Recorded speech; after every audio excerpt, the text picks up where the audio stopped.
यहाँ हर वीडियो आपको ले जाएगी एक नई और पुरस्कार दुनिया में, जहाँ हकीकत भी है, हैरत भी और राज भी। अभी सब्सक्राइब करें और बन जाएं इस हैरत अंगेज सफर का हिस्सा, क्योंकि यहाँ हर वीडियो एक नया राज बेनकाब करती है। ओरहान सल्तनत उस्मानिया के दूसरे बादशाह थे। वो उस्मान गाजी के बेटे थे। उनके दौर में उस्मानी रियासत एक छोटी सी रियासत से बढ़कर एक मजबूत और मुनज़्ज़म सल्तनत बनने लगी। ओरखान गाजी ने 1324 में हुकूमत संभाली। इस वक्त उस्मानी रियासत बहुत छोटी थी और सिर्फ अनातोलिया के शुमाल मगरबी हिस्से तक महदूद थी।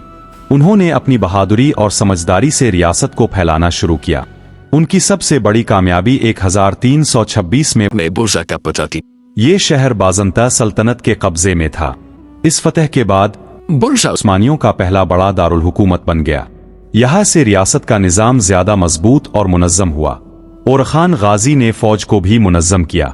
उन्होंने तरबियत याफ्ता सिपाहियों पर मुश्तमिल एक मजबूत फौज बनाई। इसी दौर में उस्मानी फौज की बुनियाद रखी गई, जो बाद में बहुत ताकतवर बनी। उन्होंने हुकूमत का निज़ाम भी बेहतर बनाया, टैक्स का तरीका मुनज़्ज़म किया और पहली बार उस्मानी सिक्के जारी किए। उनके दौर में उस्मानियों ने पहली बार यूरोप की तरफ कदम बढ़ाया, बुल्कान के इलाकों में दाखिला हुआ और वहां अपनी ताकत कायम करना शुरू की। ये उस्मानी सल्तनत के फैलाव का आगाज था। ओरखान गाजी एक बहादुर, अक्लमंद और मुनज़्ज़म हुक्मरान थे।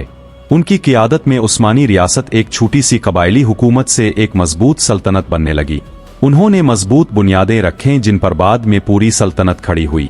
ओरखान गाजी 1362 में वफात पा गए। उनके बाद उस्मानी सल्तनत मजीद तेजी से फैलती गई और एक बड़ी ताकत बन गई।